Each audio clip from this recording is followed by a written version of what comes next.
Okay students, capital G को study कर लिया। अब हम स्टडी करेंगे स्मॉल जी को। कैपिटल जी क्या था? Gravitational constant. अब हम स्टडी करेंगे स्मॉल जी को।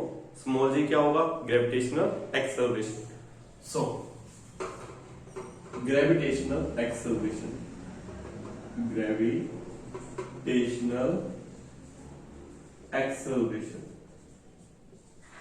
तो सिंपल सी बात, अगर इसका डेफिनेशन आ जाए तो डेफिनेशन में क्या आएगा? When a body moves under influence of gravitational force, then acceleration of that body is called gravitational acceleration. किससे रिप्रेजेंट करते हैं? स्मॉल जी से। 9th और 10th क्लास में हमने रीड कर लिया कि इसका वैल्यू 9.8 या 10 हम कंसीडर करते हैं। तो इसका वैल्यू कैसे फाइंड किया, कैसे इसके वैल्यू को हम फाइंड कर सकते हैं, तो वो हम यहाँ पर समझेंगे। तो इसके लिए जनरली हम 3 केसेस को स्टडी करेंगे। मतलब जी का वैल्यू भी वेरी करता है सरफेस पे, ठीक है। उसके बाद में अगर आप उसे हाइट पे लेके जा रहे हो किसी ऑब्जेक्ट को, तो जी का वैल्यू वेरी करता है। और अगर आप उसी ऑब्जेक्ट को डेप्थ में लेके जा रहे हो, अर्थ के इनसाइड कोर के टुवर्ड्स लेके जा रहे हो, तब भी उसका वैल्यू, स्मॉल जी का वैल्यू क्या करता है? वेरी करता है। तो कैसे वेरी करता है, चलो स्टार्ट करते हैं। तो first of all gravitational acceleration जो स्मॉल जी है उसका हमें वैल्यू फाइंड करना है।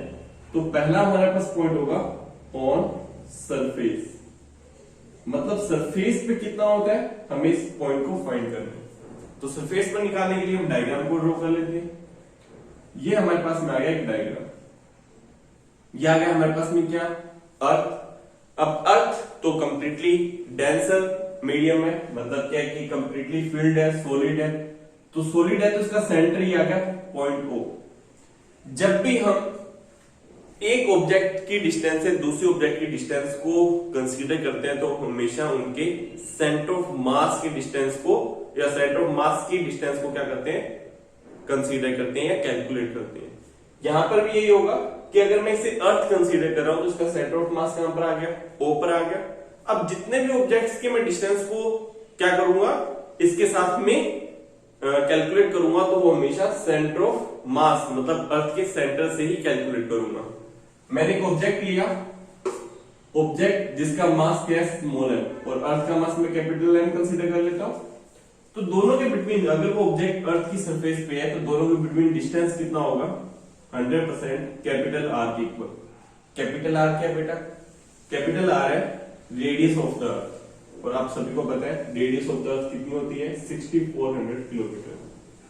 ये सिर्फ आपकी नॉलेज के लिए बता रहा हूं। Radius of the earth that is 6400 kilometre. Main point क्या है, सुनो मेरी बात ध्यान से। हम सबसे पहले कंसीडर करते हैं या फाइंड करते हैं कि कितना फोर्स स्मॉल और कैपिटल है। दैट मींस जो अर्थ है वो मास पे कितना फोर्स एक्सर्ट कर रही है, तो हम ग्रेविटेशनल फोर्स से फाइंड करते हैं F, जिसका वैल्यू किसके इक्वल होता है? अभी तक सभी को लर्न हो गया होगा, G small m capital M over में जितना भी डिस्टेंस है r स्क्वायर। कैपिटल हमने क्या कंसीडर किया बेटा? Mass of the earth, small m क्या है? Mass of the object, g gravitational constant, r square आपको पता है radius of the earth. Clear? यहां तक कोई कंफ्यूजन नहीं।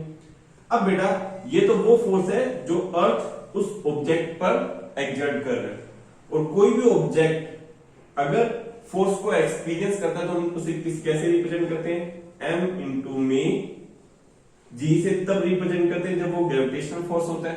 तो यहां पर भी ग्रेविटेशनल फोर्स है, तो इसी को हम क्या बोलते हैं? वेट फोर्स भी बोलते हैं।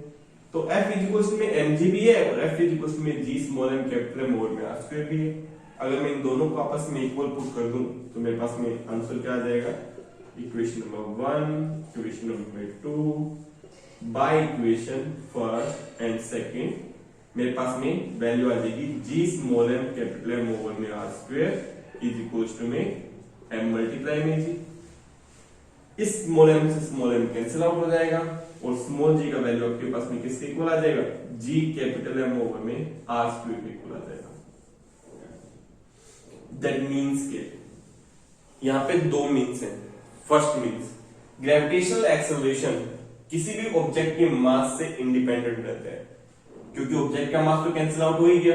अब यहां क्या है? g that means gravitational constant value, capital M mass of the earth constant value, capital R radius of the earth that is also a constant value.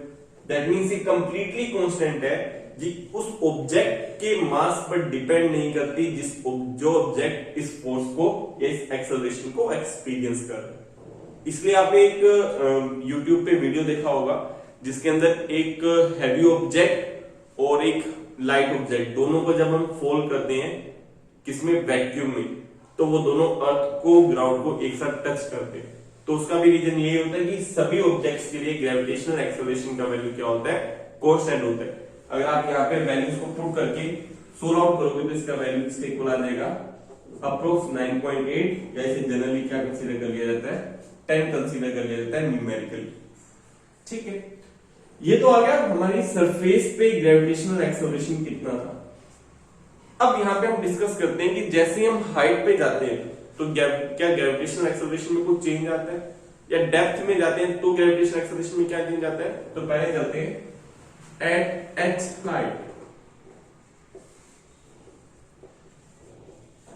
Height के साथ में जाने पर ग्रेविटेशनल एक्सेलरेशन में कितना चेंज आता है उसको हमें यहाँ पे क्लियर करते हैं। तो फर्स्ट ऑफ ऑल वही हमने कंसीडर कर लिया, क्या, अर्थ कंसीडर करने के बाद में नेक्स्ट क्या कंसीडर करेंगे, मास कंसीडर करेंगे। तो ये आ गया मास। ये कितनी हाइट पे बेटा, ये अर्थ की सरफेस से स्मॉल h हाइट पे है, और अर्थ की रेडियस कितनी है, कैपिटल आर। तो अर्थ और उस मास के बिटवीन कितना डिस्टेंस कंसीडर किया जाएगा, r प्लस h कंसीडर किया जाएगा। क्लियर हो गया। वही कॉन्सेप्ट में क्या क्लियर करना है कि अर्थ का जो मास है वो क्या है, कैपिटल M, ऑब्जेक्ट का मास क्या है, स्मॉल m। तो कितना फोर्स ऑब्जेक्ट एक्सपीरियंस कर रहा होगा ग्रेविटेशनल फोर्स, तो उसका वैल्यू किसके इक्वल आएगा, F इज इक्वल टू में G small m capital M over में R plus H whole square. समझ में आ गया, दैट इज इक्वेशन नंबर 1। अब हम यहाँ पे वही पॉइंट नंबर सेकंड जैसे हमने यहाँ एक्सपीरियंस किया, यहाँ पर हमने राइट किया क्या, F इज इक्वल टू में क्या होता है, मास इनटू में एक्सेलरेशन। पर हम ये कंसीडर करें कि एक्सेलरेशन चेंज हो जाएगा। अगर एक्सेलरेशन चेंज हो जाएगा तो मैं यहाँ पे क्या कंसीडर कर रहा हूं, मैं G डैश कंसीडर कर रहा हूं।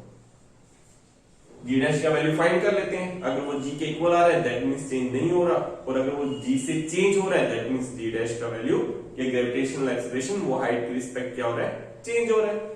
तो हम क्या करेंगे, दोनों को इक्वल पुट कर लेते हैं by equation first and second, by equation first and second. आपके पास में क्या वैल्यू आ जाएगी, G small m capital M over में R plus H whole square is equal to में आ गया mg डैश।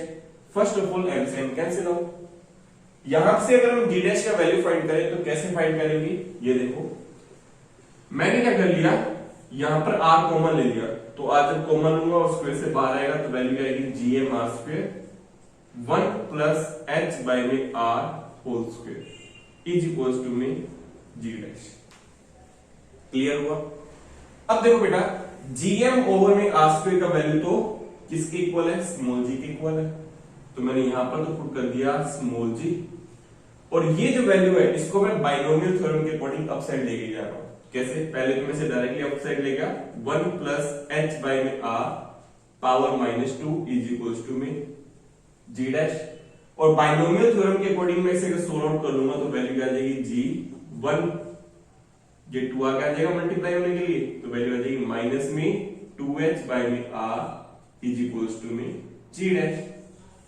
तो दैट मींस क्या है, मींस ये है कि जैसे जैसे हम किसी ऑब्जेक्ट को हाइट पे लेके जाते हैं ग्रेविटेशनल एक्सेलरेशन का वैल्यू भी क्या होता है, चेंज होता है। तो अगर मैं आपसे क्वेश्चन पूछूं कि इंक्रीज होता है या डिक्रीज होता है, तो 100% 1 माइनस समथिंग, तो दैट मींस क्या है कि डिक्रीज होता है। अब यहां पे एक इंपॉर्टेंट बात क्या है वो सुनो, ये डिक्रीज तभी होगा जब h और r, h जो है मतलब जो हाइट है वो r के रिस्पेक्ट कोई स्पेसिफिक वैल्यू हो, मतलब r/2 मतलब r/3, ये वैल्यू किसके इक्वल हो, h के इक्वल हो। ऐसे नहीं कि 10 किलोमीटर पे जाने पे ही ग्रेविटेशनल एक्सेलरेशन चेंज हो जाएगा। क्यों, r क्या बेटा, रेडियस ऑफ अर्थ कितना होता है 6400 किलोमीटर। अगर मैं 1 किलोमीटर में 6400 किलोमीटर को डिवाइड कर दूंगा तो क्या कोई सॉल्यूशन आएगा, नहीं, वहां पर वो अप्रोक्स किसके इक्वल आ जाएगा, g के इक्वल आ जाएगा। क्योंकि ये किसके इक्वल हो जाएगा, ऑलमोस्ट 0 के इक्वल हो जाएगा, और g मल्टीप्लाई में 1 g के इक्वल हो जाएगा।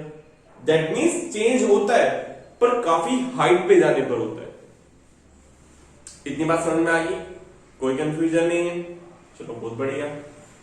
थर्ड नंबर पॉइंट थोड़ा सा कॉम्प्लिकेटेड है, उसको हम स्टडी करते हैं। क्या, सरफेस कंसीडर हो गया, हाइट कंसीडर हो गया। अब हम जो डायग्राम करने वाले हैं, केस करने वाले हैं, वो डेप्थ का केस है। Point number third, eight depth D. तो इस पॉइंट को हम यहां पर क्या करेंगे, डिस्कस करेंगे। तो डेप्थ डी के अंदर हम कैसे सॉल्व आउट करेंगे, वापस हम एक अर्थ को कंसीडर करेंगे लाइक दिस।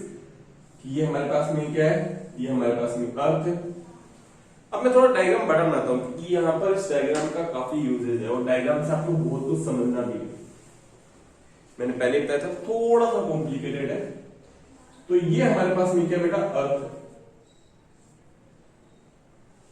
आगे अर्थ, इस अर्थ में हम डी हाइट पे चलेंगे, डी डेप्थ पे चलेंगे। सॉरी, तो ये डेप्थ कौन सा है, डी डेप्थ, और यहां पर हमारे पास में जो मास है वो क्या है, स्मॉल है। बात समझ में आ रही है। अर्थ का सेंटर कहां है, अर्थ का सेंटर ये रहा,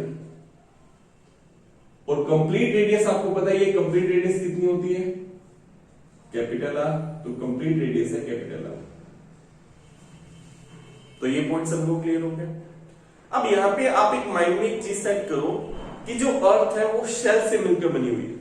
मतलब क्या है, एक फर्स्ट सेंटर में कोई एक ऑब्जेक्ट, फिर first shell, second shell, third shell, fourth shell, fifth shell, ठीक है। ऐसे करके हम शेल करते जाएंगे तो शेल्स बनते जाएंगे और उससे एक सॉलिड बन जाएगा, ठीक है।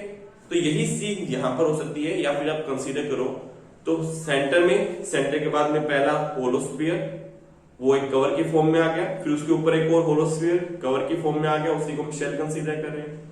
तो अगर आप ऐसे कंसीडर करोगे तो मैं यहां पे एक स्पेसिफिक शेल को स्टडी कर रहा हूं। दैट मींस क्या है कि सेंटर से ये ऑब्जेक्ट कितनी डिस्टेंस पे होगा, सेंटर से ये object r minus D distance पे होगा। तो मैंने r माइनस डी डिस्टेंस का ही क्या कर लिया, एक स्फीयर कंसीडर कर लिया। अब क्यों कंसीडर किया, क्योंकि रिमेनिंग जो स्फीयर है जो r माइनस डी से बाहर है, इस रिमेनिंग स्फीयर के कारण इस मास पर लगने वाला टोटल जो फोर्स हो जाएगा वो 0 हो जाएगा। क्यों, क्योंकि जितना फोर्स अबव वाला मास लगा रहा होगा या इतना हाफ लेयर लगा रहा होगा, उसको ये डाउन वाला जो लेयर है वो कैंसिल आउट कर देगा। जैसे सिंपल सी बात है, ये मास तो मिड में, ये अबव जितना फोर्स इस पे अट्रैक्शन फोर्स अपसाइड लगा रहा होगा, रिमेनिंग उतना ही पार्ट टोटल मिला के डाउनवर्ड लगा रहा होगा। कौन सा, शेल वाला पार्ट। सिर्फ शेल के बारे में सोचो, ये मास है, इसके अबव ये वाला शेल है, ये इस पे फोर्स लगा रहा होगा, अट्रैक्शन फोर्स अपवर्ड, और इसी शेल का जो रिमेनिंग पार्ट है वो रिमेनिंग पार्ट इस पे डाउनवर्ड फोर्स लगा रहा होगा। तो टोटल मिला के जो फोर्स है वो कैंसिल आउट हो जाएगा। तो ये जो पार्ट है जिसको मैं क्या कर रहा हूं, थोड़ा सा डार्क कर रहा हूं, due to this part total force exerted on the mass m is equals to 0। तो स्मॉल m मास पे जो टोटल फोर्स एक्सर्ट करेगा वो कौन सा पार्ट करेगा, ये सेंटर वाला पार्ट करेगा। अब सेंटर वाले पार्ट का मास कितना है, क्योंकि ग्रेविटेशनल फोर्स के लिए तो हमें मास चाहिए होता है। अब ये पूरा अर्थ तो है नहीं, अर्थ का एक छोटे से पार्ट का हमें मास फाइंड करना है। तो हम यहां पे फाइंड करेंगे या कंसीडर करेंगे डेंसिटी ऑफ द अर्थ। तो स्टूडेंट्स मैं यहां पे कंसीडर कर रहा हूं डेंसिटी ऑफ द अर्थ, जिसको मैंने कंसीडर कर लिया क्या बेटा, रो। अब रो होता क्या है बेटा, डेंसिटी होता क्या है, मास ओवर में volume, that is equation number 1।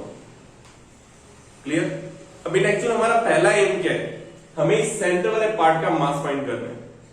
तो mass of sphere of radius r minus D, अगर मैं इसका मास फाइंड करूंगा तो उसको मैं लिख रहा हूं m डैश, उसका वैल्यू किसके इक्वल आएगा, डेंसिटी मल्टीप्लाई में वॉल्यूम, r माइनस में डी होल क्यूब। क्लियर।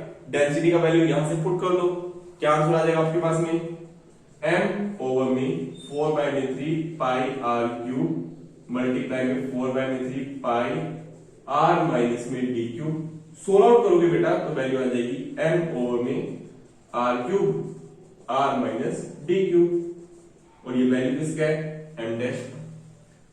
अब इस m डैश मतलब इस सेंटर वाले पार्ट में और स्मॉल m मास में कितना फोर्स, कितना ग्रेविटेशनल फोर्स एक्सर्ट कर रहा है, वही हम यहाँ पे फाइंड करेंगे। तो ग्रेविटेशनल फोर्स का formula again G is equals to में F इज इक्वल्स टू में G m dash m over में कितनी डिस्टेंस है दोनों के बिटवीन, r माइनस में d होल स्क्वायर।